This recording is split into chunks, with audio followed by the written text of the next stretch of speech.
Optimal training in a home gym can be a bit harder, but it's not impossible.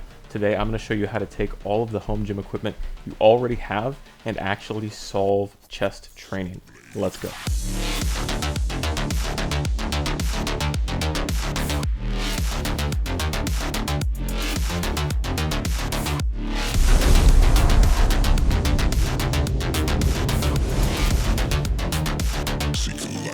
What's up guys, Kyle with HypertroFit.com, the best place to design your home gym and develop your training program. Today I'm going to show you how to maximize your chest training with barbells, dumbbells, a functional trainer, and bands, depending on what you have access to.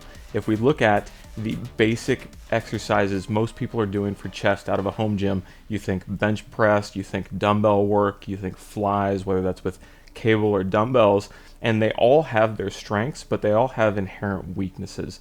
The first thing we want to understand with chest training is what the pecs actually do. The primary role of the pec is to adduct the humerus, or to bring the upper arm across the body. So, with that being said, we want to figure out how to take this motion and add resistance to it. If we think about a bench press or any derivative of a pressing motion, you'll notice right away you're not able to get a full contraction. And that is because if you lock out a bench press and you're in this position, you still have this much more that the arm can adduct across the chest. And you can feel this when you actually test this. So if you extend your arm into the position where you would be at the lockout on the bench press and then squeeze your chest, you can feel a good contraction here. But then if you simply bring your arm further across, you're going to feel a significantly greater contraction without even working harder. So we need to figure out, how do we also get contracted into this position?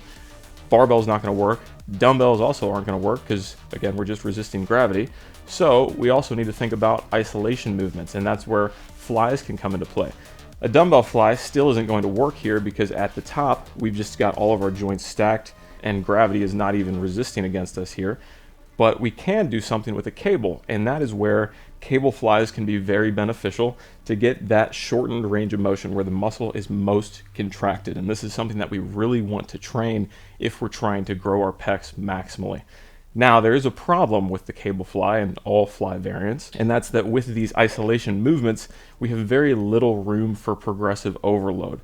They don't take a lot of weight, and it's very hard to make progress on this over time, which is the name of the game when we're talking about muscle growth. We need to have room to grow, and that comes from adding more weight over time.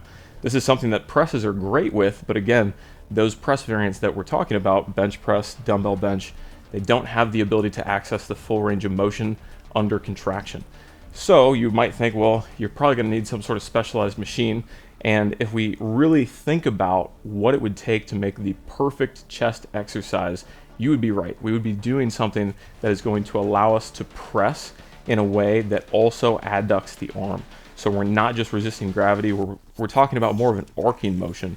And there actually is a company that's made, in my opinion, the best chest machine that replicates this perfectly, and that is the TechnoGym Chest Selection Press. This thing is an arcing, pressing beast. It's $10,000 and it does one thing. So it's absolutely not an option for home gym. But the good news is that we can actually replicate the exact ingredients necessary to perfect this movement with the basic equipment that you already have.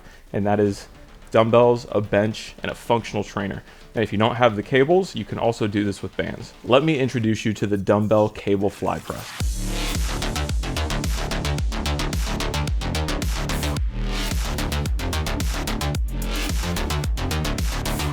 This is the perfect combination of all three things that we need to make a maximally effective chest exercise. We have the ability to load it over time, we have constant tension throughout the entire range of motion, and we have resistance in the adduction plane, so forced across the body, not just gravity. So by taking a dumbbell, also holding on to the strap part of a D handle on a functional trainer, we can create an exercise where we're resisting gravity from the dumbbell press.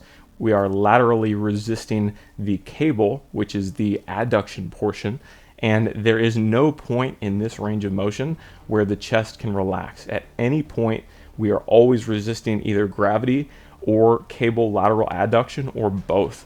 And by doing this, we are able to maximally stimulate the pecs.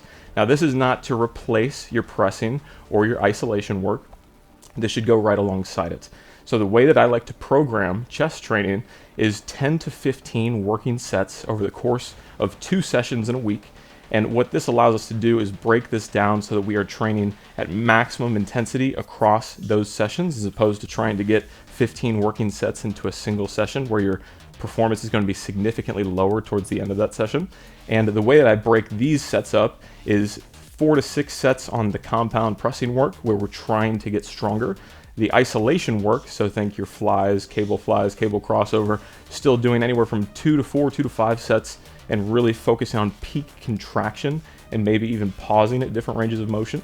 And then finally adding in some sort of hybrid movement like the dumbbell cable fly press, anywhere from 3 to 5 working sets with this, where we're focused on full contraction, deep stretch, and constant tension throughout the entire range of motion. Adding these 3 components to your chest training will blow up your pecs. I'm not kidding. This will change the way your chest training feels and how you respond to it. Now, I did say I was going to throw in an additional bonus if you didn't have access to all this equipment, and I've got one more for you here. This is the cable or band resisted push-up, and it does the exact same thing. We're just flipping our body over to resist body weight for gravity, and then still using the bands or the cables as that lateral resistance. So your hands are planted into the floor, but with enough resistance on the bands or cables, you'll still feel that resistance to adduction so that you can get a greater peak contraction at the top of this movement. When doing the dumbbell cable work, I like to keep the weight on the dumbbells to the cables either 4 to 1 or 3 to 1. So if you're using, say, 60-pound dumbbells, put around 20 pounds on the cable stacks, or upwards of 80 pounds on the dumbbells, 20 pounds on the cable stack. You can play with this. This is something that I like to do. Still continue to work on progressing the dumbbell overload weight, but you can obviously play around and see what feels right for you with the cables as well. Bands, it's a little less direct, but you can still obviously adjust the tension depending on how you feel and how your body is responding. So give these a shot. I have a feeling this is going to completely change the way that you feel your chest when you train. And if you enjoyed this video and want additional help programming for your specific goals with your equipment, get in contact with me at the links below. This is exactly what I do. But I hope you guys enjoyed this video, and I will catch you again in the next one.